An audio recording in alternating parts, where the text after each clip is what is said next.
물러나시는 대통령께서는 뭐 대한민국의 가장 행복한 일꾼이다 뭐 이렇게 말씀을 하셨다고 들었습니다. 네. 뭐 그만큼 대통령직을 즐기셨던 것 같아요. 네. 그런데 또 그렇게 즐기셨던 한 부분이 있으면 또 그 이면도 봐야 되는 것 아닌가 하는 생각을 하고요. 그 다음에 MB 정부 5년을 보면서 첫 단추가 잘못 껴지면 그것이 어떠한 과오가 생기는지에 대한 그런 아주 경험을 직접 했다고 보여지죠. 그러니까 그 BBK라는 것 하나 때문에 그 BBK로 인해서 우리나라 검찰의 문제가 그렇죠. 아주 그 조직 자체가 붕괴되는 이제 바야흐로 뭐 검찰총장이 마지막에 임기 마지막에는 쫓겨나가는 이런 상황까지 이제 오게 되는 걸 보면서 참 그 얼만큼 대한민국의 정의와 그리고 자유 라는 것을 지켜나가는 것이 참 힘들구나 하는 걸 많이 느꼈습니다. 그 당시에 검찰 발표는요, 검찰 내부에 있는 사람들조차도 지나치게 너무 단정적이 아닌가라는 그런 비판이 있습니다. 그리고 이제 그 단정적인 그 결론을 내렸던 데에 참여했던 사람들이 지난 5년 검찰을 움직였죠. 그러니까 예를 들면 대검 차장 이 권재진 지금 법무부 장관이고요. 그러니까 그 당시 대검 차장이었거든요. 차장하고 그다음에 민정수석하고 그리고 이제 법무부 장관하고 그래서 사실상 MB 대통령의 출범 직전부터 지금 출범 때까지 뭐 그 지난 5년간의 검찰의 모든 것을 거의 지휘했다고도 해도 과언이 아니고요. 또 뭐 예를 들면 그 당시에 인벌브 같이 참여했던 그 검사들이 중수부장을 한다든지 그 주요 보직 핵심 노른자리를 다 차지하고 있었거든요. 글쎄요, 뭐가 개운치 않죠? 예. 네, 우리 국민들도 그렇게 느끼시는 것 같아요. 제가 오늘 만난 평범한 시민도 그런 얘기를 하더라고요. 박근혜 그 대통령이 굉장히 오래 하신 것 같은데 생각해보니까 아직 시작도 안 했더라고요. 네, 그런 표현을 하시는 거 보면 국민들도 뭔가가 지금 굉장히 그 개운하지 않은 그러나 이제 아직 저 입장에서 봤을 때는 이제 취임식이 이제 내일 모레인데요. 정말 대한민국을 위해서 잘 해줬으면 하는 그런 생각이 있습니다. 예. 검증이 철저히 되지 않았다는 거죠. 그러니까 박근혜 당선인 스스로가 그 원칙을 갖고 부정부패와는 이제 거리가 먼 사람처럼 느껴졌는데 어떤 개인적인 삶이라든가 이런 데서의 그 부정부패와의 어떤 연루가 있는 사람들을 임명을 하게 되면 앞으로도 미래 세대에 대한 어떤 비전이나 희망 제시에 문제가 있지 않습니까? 그래서 그런 부분 하나 하고요. 또 두 번째는 너무 과거로 돌아가는 것 아닌가 하는 그런 말씀들을 많이들 하시는 것 같아요. 그러니까 지금 21세기의 미래로 좀 더 그 역동적으로 움직여야 되는 상황인데 아버지 세대의 모든 것이 멈춰 있는 것 아니냐 이제 그런 우려들을 좀 하시지 않나 싶습니다. 미국이요 시민권을 포기하라고 할 때 그때 제가 알기로는 그 사람 자체가 미국의 어떤 기밀을 취급했다던가 아니면 기밀과 관련된 부분에 일을 했다던가 세금을 안 냈다던가 여러 가지 이제 그 조항이 있습니다. 그런 조항에 걸리면 시민권 자체 포기가 안 됩니다. 그런데 만약에 그런 조항에 문제가 되는 분이라면 제가 보기에는 장관 임명에 상당한 결격 사유가 있는 것 아닌가 그렇게. 우리나라 공무원 임명에도 그 규정이 있잖아요. 네, 그렇습니까? 제가 이제 지금 똑같죠. 그러니까 미국 국가가 그렇게 하는데 우리도 당연히 그러한 상황에서 똑같은 잣대를 가지고 봐야 되는 거라고 저는 보고 있고요. 그 김종훈 장관 후보자에 대해서는 두 가지 시각이 있는 것 같습니다. 지금 말씀하신 것처럼 좀 미래를 꿈꿀 수 있는 희망을 주는 사람이다라는 어떤 그런 시각이 있고 또 한 가지는 지금 지적하신 대로 여러 가지 우려가 있는데 좀 더 신중했어야 되는 것 아닌가 저는 그렇게 생각합니다. 예. 그러니까 예를 들면요, 새누리당의 당대표를 했을 때 하고요, 네. 새누리당의 국회의원이었을 때 하고요, 대통령이었을 때 하고는 달라야 된다고 생각합니다. 특히 이제 대통령이 되면 모든 그 과정이 투명하게 공개가 돼서 국민들이 그것을 이해하고 또 소통을 할 수 있어야 되는데, 지금 그 부분에 대해서는 그 어느 누구도 새누리당 자체적으로도 거기에 대해서 언급을 하는 분들이 없고 모른다고 이야기를 합니다. 그러니까 깜깜 인사라는 이야기를 하지 않습니까? 이거는 저는 굉장히 심각한 문제라고 생각하죠. 그러니까는 흔히들 누군가 지금 뒤에서 보이지 않는 사람이 조종하는 거 아니냐는 그런 이제 그 소문이 돌아다닐 정도이기 때문에, 이런 부분은 당선인께서 분명한 어떤 그 국민적 설명이 필요하지 않나 생각합니다. 그 당시 아마 여성들이 투표를 많이 했던 이유는요, 많이 억눌려 있었잖아요, 우리나라 여성들이. 그랬기 때문에 그 억눌림에 대한 반작용도 있었을 거고요. 또 내 미래 세대의 여성은 좀 더 활기차게 활동했으면 좋겠다라는 데 대한 희망과 기대 같은 것도 함께 섞여 있었다고 저는 보고 있습니다. 그런데 지금처럼 저런 모습을 보여주시는 거, 저거는 사실은 근데 저희들은 그 알고 있었던 겁니다. 왜냐하면 새누리당 이제 당대표나 무슨 비상대책위원장 이런 것을 하실 때도 그 항상 그 새누리당 국회의원들 사이에서도 누가 결정을 하는지는 모르겠다라는 거였거든요. 네, 항상 모르겠다는 것이고, 그동안은 뭐 그것이 신비주의 전략이니 뭐 이렇게 해서 전략적으로 그냥 이렇게 해석을 했습니다만은, 지금 이제 현실로 이것이 나타나니까 굉장히 좀 많은 우려들을 하신다고 생각이 됩니다. 예. 왜냐하면 그 당대표는 새누리당의 당대표이지만 대통령은 대한민국 국민의 대통령입니다. 그렇기 때문에 대한민국 국민의 대통령이고, 특히 지지율 면에서 봤을 때 52%대 48%라는 그런 48%의 국민들이 있지 않습니까? 그래서 이분들의 의견도 소중하게 생각할 줄 아는 그런, 저는 좀 포용적인 리더십을 보여줬으면 하는 그런 기대. 저는 그렇게 그 호남 분들이 지속적으로 소외받는 것, 이것은 대한민국의 어떤 상처를 남겨주는 것이기 때문에 굉장히 미래를 위해서 좋지 않다고 생각하고요. 특히 아마 이번에 박근혜 당선인의 인사에 대해서는 많은 기대를 했었을 텐데, 지금 말씀하신 것처럼 너무 한쪽으로 치우쳐서 경고성 내각이니 성시경 내각이니 이런 이야기들이 또 나오고 있지 않습니까? 그래서 이런 어떤 국민의 목소리를 좀 절실하게 듣고 그리고 그것을 인사에 반영해줬으면 하는 간절한 바람을 갖고 있습니다. 근데 그걸 믿으셨습니까? 저는 믿지 않았습니다. 왜냐하면 제가 그 부분에 관해서는 글도 써놨는데요. 경제 민주화라는 것은 기업을 하는 모든 분들에게 골고루 기회를 주자는 이야기죠. 그러니까 다시 말해서 특혜를 없애지 하는 건데요. 그 지금 우리나라의 재벌의 문제가 박정희 대통령 시절에 특혜를 받아서 큰 기업들이 계속해서 그 특혜를 누리고 있다는 거에 대한 문제의식입니다. 그러니까 예를 들면 똑같은 법인세를 내더라도 대기업에 대한 이런저런 그 R&D 투자라든가 뭐 여러 가지 그 세금 혜택이 있습니다. 실질적으로 대기업들은 세금을 법인세를 17 내지 뭐 18% 정도 밖에 내지 않고요. 중소기업들은 더 훨씬 세금을 많이 냅니다. 이런 문제라든지 이런 것들을 이제 저희가 고쳐나가야 되는 상황인데, 그렇게 특혜를 받은 기업들이 아버지의 영향으로 인해서 지금까지 박정희 대통령의 영향으로 인해서 지금까지 이렇게 성장을 했는데, 그 고리를 끊을 수 있을까요? 저는 그 고리를 끊을 수 없다고 처음부터. 그것도 아마 시간이 많이 걸릴 겁니다. 왜냐하면 새누리당이 어제도 법사위가 열렸었는데요. 영유아 보육법을 대선 전에 보건복지위원회에서는 찬성을 해서 통과를 시켜서 법사위에 보내놓고 법사위에 와서는 어제 반대했거든요. 근데 이게 공약사항입니다. 그러니까 0세부터 5세까지의 그 보육을 그 국가가 책임지겠다는 거. 그런데 지금 현재 상황으로는 이 법이 통과되지 않으면 지방자치단체가 너무나 그 힘든 무거운 짐을 져야 하는 상황이기 때문에 사실상 이게 불가능한 일이거든요. 그걸 또 당사자들 모여서 다 해준다고 그랬잖아요. 그리고 지방자치단체장들 만났을 때 약속했던 것이죠.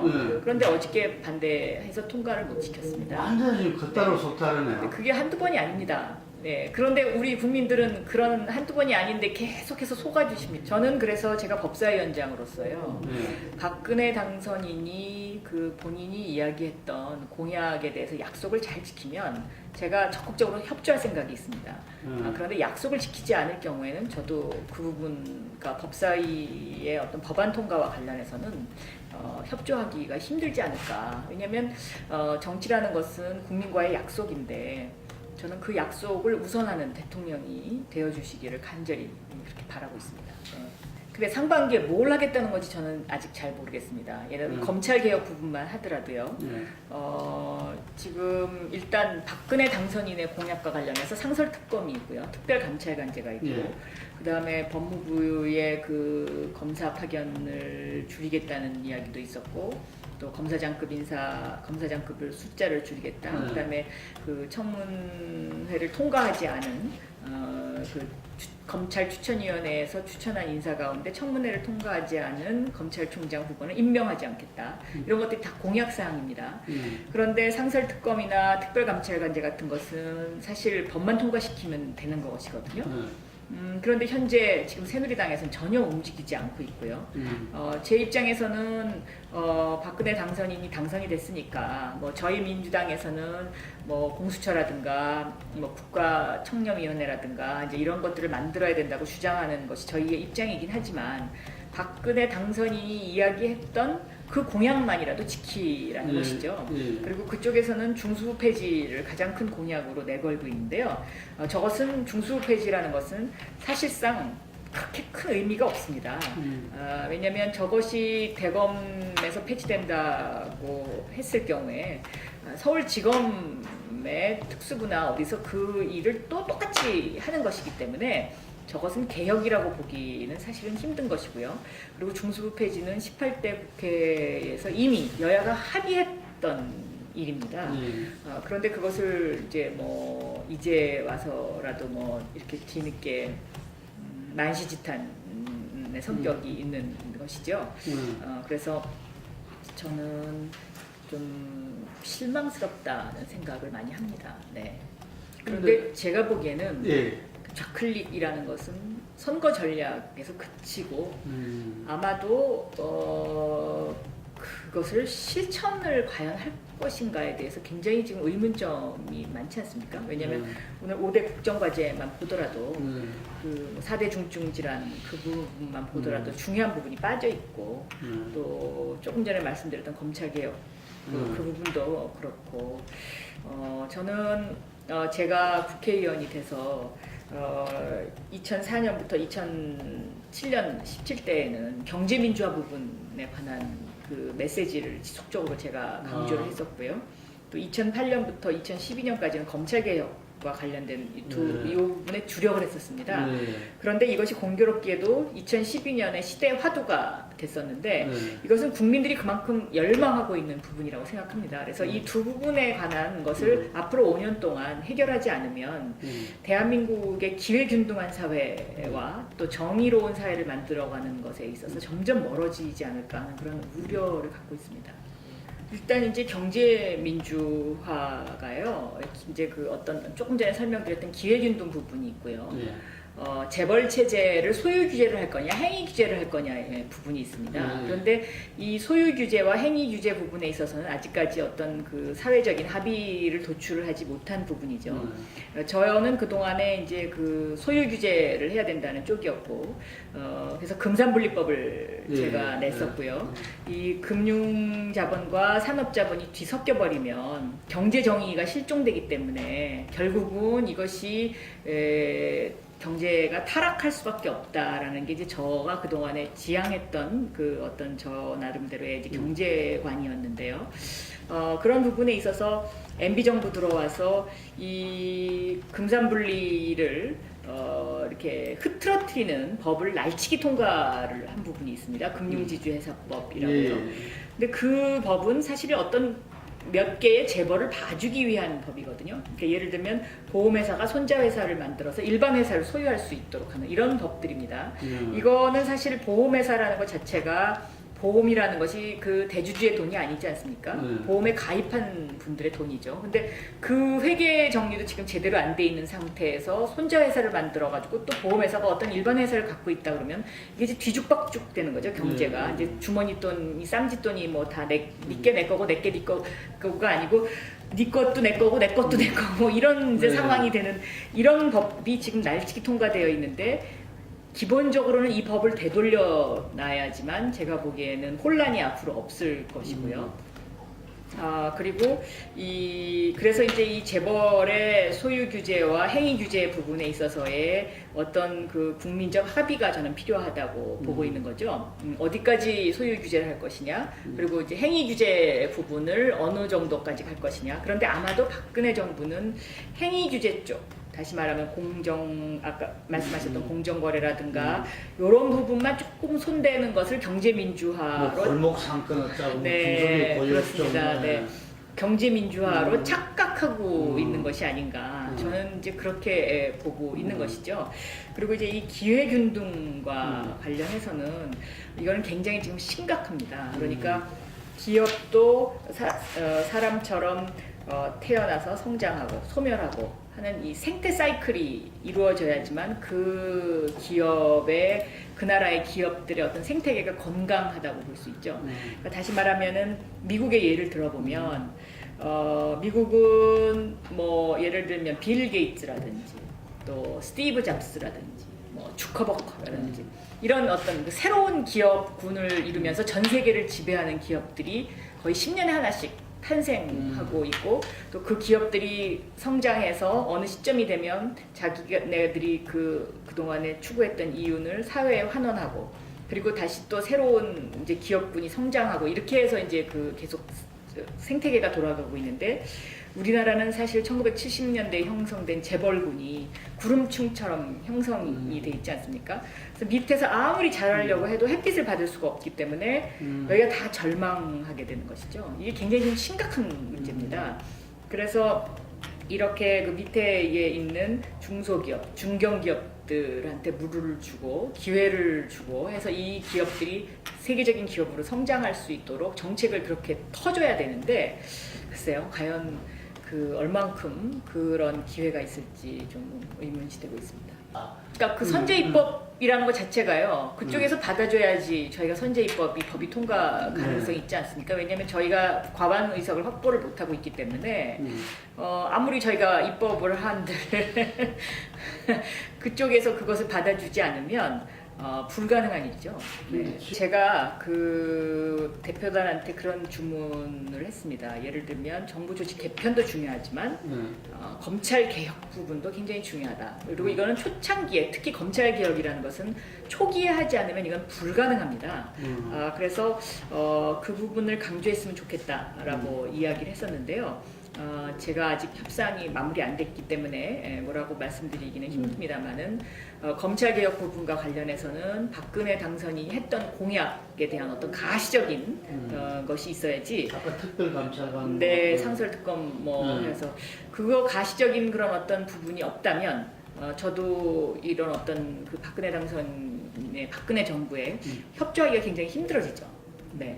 협조하기 어렵다는 것은 정부 조직 개편안 통과해서 가서 정부 조직 개편안 통과에 이 검찰 개혁 부분에 대한 가시적인 부분이 저는 반드시 있어야 된다고 생각합니다. 왜냐하면 지금 안 하면 못 합니다. 이거는. 네. 그러면 그 자체가 법사위 통과가 좀 어렵다. 이런 저는 그 부분이 예를 들어서 반드시 어떤 가시적인 부분을 저희한테 보여줘야 하고 야당에게도 그것은 의견을 물어봐야 된다고 생각합니다. 예. 참 안타깝습니다. 그리고 이제 MBC에 정말 능력 있고 그다음에 사회 정의를 위해서 일하려고 하는 후배들이 지금 너무 낙담을 하고 있는데요. 결국 그쪽도 인사의 문제죠. 인사가 마치 정실 인사처럼 그렇게 비판을 받을 수 있을 정도로 뭔가 좀 투명하지 않게 이루어지는 부분이 있어 보이고요. 그래서 MBC 부분도 박근혜 당선인이 이 부분을 해결하려는 의지가 저는 반드시 있어야 된다고 생각하고, 특히 언론과 관련해서는 언론이 사회적으로 객관성이나 또 어떤 중립성을 잃어버리면 그 사회 자체가 저는 발전 가능성이 매우 떨어진다라고 보고 있습니다. 그게 이제 뭐 모르겠습니다. 옛날에 뭐 1970년대 시절에 문광부 형태의 그런 어떤 그림을 그리는 건지, 지금은 사실 방송이라는 것이 통신과 융합해가지고 새로운 세계를 개척하고 있는 IT 분야와 뗄래야 뗄 수 없는 그런 관계에 있기도 하지만, 이게 독자적인 영역이면서도 또 통신과 결합하면은 이게 아주 새로운 창조적인 많은 부분을 이제 그 만들 수 있는 부분인데, 그 부분이 미래창조과학부라는 곳에 흡수됨으로 인해서 얼마만큼의 시너지 효과가 있을지 저는 잘 모르겠습니다. 산업으로서 방송을 보고 있는가요? 그래서 그게 강조되다고 그쪽으로 해놓은 것 같은데 보니까. 저도 그거에 관해서는 정확하게 설명을 못 들었기 때문에 어떤 가치와 어떤 철학을 가지고 미래창조과학부에 방송을 포함시켜야 된다고 하는지에 대해서는 그게 정무조직 네. 개편안이 예전 공청회나 언론을 통한 어떤 국민적 여론 수렴이다 이게 전혀 없이 없었습니다. 그냥 없다 보니까 네. 그걸 통과해야 될 어떤 네. 국회의원들도 네. 뭐 제대로 그러니까 예를 들면 이런 겁니다. 지금 행정안전부인데 네. 이걸 안전행정부로 이름을 바꾸겠다는 거 네. 아닙니까? 왜 바꿔야 되는지를 저희도 잘 모릅니다. 그러니까 근데 안전행정부로 이름을 바꾸면 이름을 바꾼 그 하나만 해도 모든 서류가 바뀌어야 되기 때문에 네. 어마어마한 세금이 쓰인다는 거거든요. 그러면 그만큼 그 세금을 투여해서 왜 이름을 바꿔야 되는지에 대한 설명이 저는 분명히 있어야 된다고 생각하는데요. 그런 설명을 아직 저가 국회의원인데도 들어보지 못했습니다. 예. 네. 그래서 제가 뭐 꼭 무슨 기대주라기보다는요, 지금 저가 그 고민하고 있는 부분이요, 그 경제민주화, 보편적 복지, 검찰개혁, 이 다음 화두가 무엇이냐, 이 화두를 찾아내는 것이 저는 민주당이 해야 될 일이라고 생각합니다. 그러니까 국민들이 지금 가장 바라고, 그다음에 저희가 앞으로 어떤 부분에 있어서 좀 더 그 치밀하고 그리고 깊이 있는 그 어젠다 세팅을 할 수 있느냐, 그 부분을 좀 더 아주 치열하게 고민해야 된다고 저는 보고 있습니다. 예. 근데 지금 요 세 가지도 이루어지고 있지 않잖아요 지금. 이 세 가지는 그러나 국민들이 어느 정도 지금 동의를 저는 해주셨다고 생각합니다. 그러니까 처음에 저희가 이런 이야기를 했을 때는 굉장히 반대에 부딪혔었죠. 뭐 예를 들면 노인복지 문제를 얘기할 때 저희가 처음에 그런 얘기를 했을 때 보수 언론에서 마치 성장과 분배의 이분법적인 이론으로 분배만을 강조하는 것처럼 민주당을 그렇게 이제 좀 이렇게 포장을 했다 그럴까요? 그런 데서 저희가 사실 저희들의 목소리가 제대로 전달되지 못한 부분들이 있는데요. 이제는 노인복지를 얘기하면 그 부분에 대해서 뭐 예를 들어서 그거를 왜 얘기하냐고 이렇게 얘기하시는 분들은 없지 않습니까? 그만큼 저는 이거는 국민적 동의를 구했다고 생각하고요.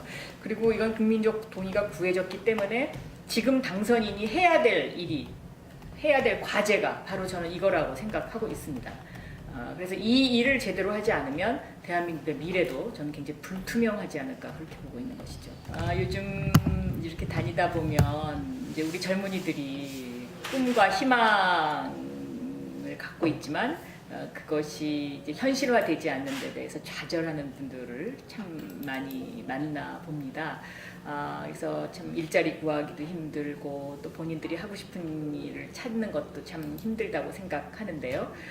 그러나 누구에게나 저는 그런 어떤 그 치열한 고민의 시간이 필요한 것이 아닌가. 그리고 그 치열한 고민의 시간을 극복하고 나면 그 다음에는 어떤 희망의 미래가 열린다고 저는 확신을 하고 있습니다. 그래서 힘드시겠지만 그 힘든 그 과정을 좀 더 즐기시고 그리고 그런 과정 속에서 앞으로 대한민국의 미래를 짊어질 수 있는 많은 정말 용기 있고 열정 있는 젊은이들을 많이 만날 수 있었으면 하는 그런 바람 갖고 있습니다.